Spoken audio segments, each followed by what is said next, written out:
Na última semana eu terminei de ler esse livro aqui, do historiador Marco Antônio Villa, chamado Ditadura à Brasileira. Vai estar aí as letras ao contrário aí, mas é o que está escrito aqui, Ditadura à Brasileira.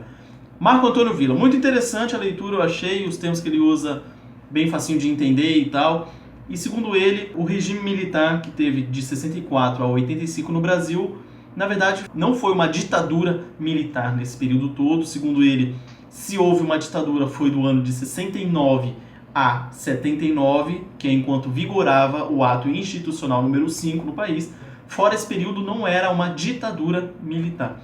Só que uma coisa interessante que eu achei na leitura do livro dele é que ele falava muitas vezes que os grupos de armados que funcionavam aqui no Brasil na época, a exemplo de MR8, VAR Palmares, ALN, etc., eram irrisórios e insignificantes. Então ele acha que a repressão estatal contra esses grupos foi exagerada.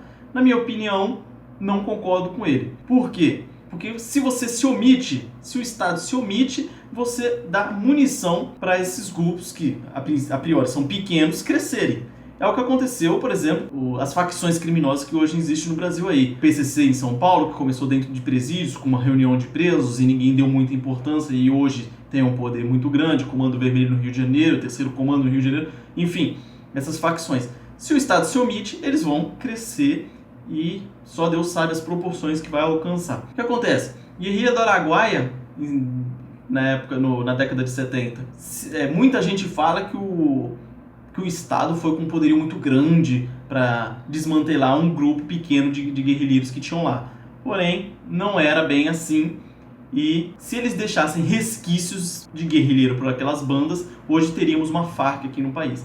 Então, mesmo usando todos os meios à disposição que o Estado tinha para repelir esses grupos armados, hoje vemos o poder que eles têm. Eles mudaram um pouco a estratégia de luta armada para uma luta mais psicológica e intelectual, que eles viam que tinham mais sucesso, porque no enfrentamento não conseguiram nada. Mas vocês veem a que ponto chegamos hoje em dia.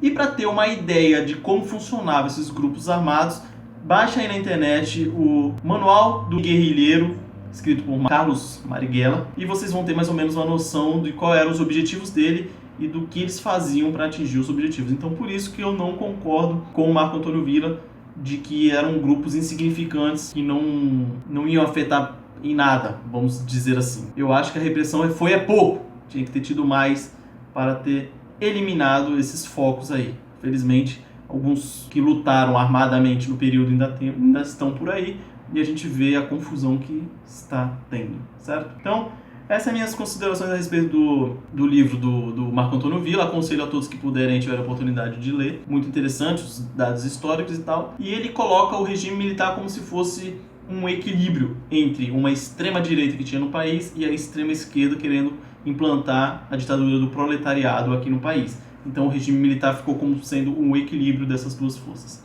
Tá ok? Grande abraço, até a próxima.